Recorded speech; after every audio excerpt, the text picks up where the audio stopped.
ఓం గురవే నమః. శ్రీ గురుస్తోత్రం. సమస్త ప్రపంచమంతా అజ్ఞానమనే గాఢాంధకారంలో మునిగి ఉన్నప్పుడు ఆ చీకటిని చీల్చుకుంటూ వెలుగు ప్రసాదించే జ్ఞానజ్యోతి గురువు.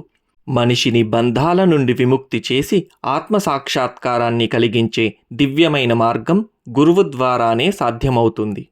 ఇప్పుడు మనం ఆ పరమ గురువును స్తుతించే గురుస్తోత్రాన్ని పఠించడానికి సిద్ధమవుతున్నాము.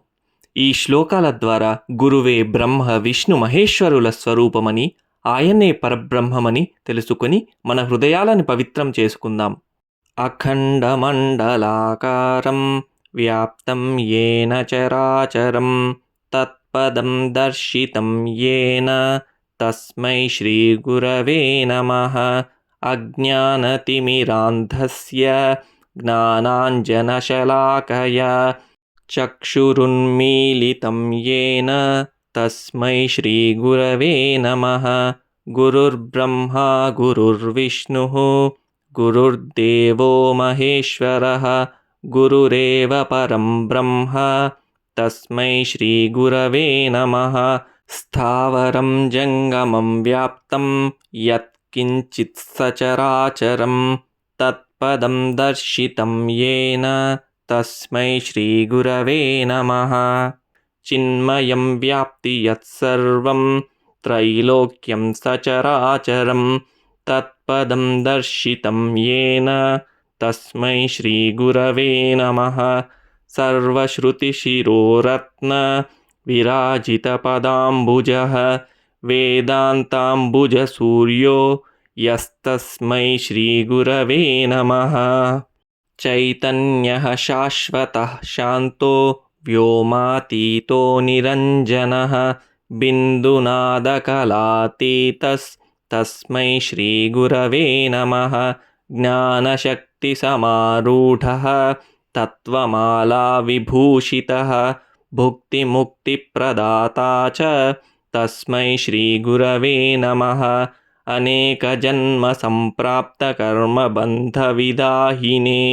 ఆత్మజ్ఞానప్రదానేన తస్మై శ్రీ గురవే నమః.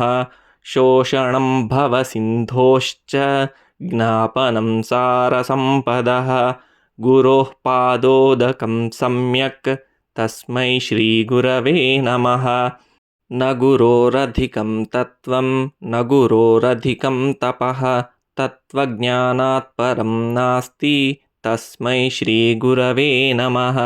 మన్నాథః శ్రీజగన్నాథః మద్గురుః శ్రీజగద్గురుః మదాత్మా సర్వభూతాత్మా తస్మై శ్రీ గురవే నమః.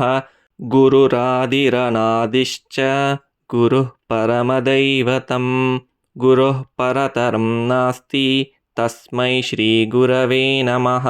బ్రహ్మానందం పరమసుఖదం కేవలం జ్ఞానమూర్తిం ద్వంద్వాతీతం గగనసదృశం తత్వమస్యాదిలక్ష్యం. ఏకం నిత్యం విమలమచలం సర్వధీ సాక్షిభూతం భావాతీతం త్రిగుణరహితం సద్గురుం తం నమామి. త్వమేవ మాతా చ పితా త్వమేవ త్వమేవ బంధుశ్చ సఖా త్వమేవ త్వమేవ విద్యా ద్రవిణం త్వమేవ త్వమేవ సర్వం మమ దేవదేవ. ఇతి శ్రీ గురుస్తోత్రం సంపూర్ణం.